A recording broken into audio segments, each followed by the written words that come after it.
5分でわかる、比叡山焼き討ち。3、信長は延暦寺に以下の条件を突きつけます。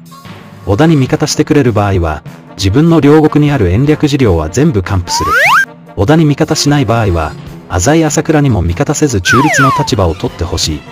このまま浅井朝倉に味方した場合は、延暦寺を焼き払う。ところが何日経っても延暦寺は返事をしませんでした。つまり、延暦寺は浅井朝倉の味方をしたのです。その後、3か月間両軍は睨み合いを続けました。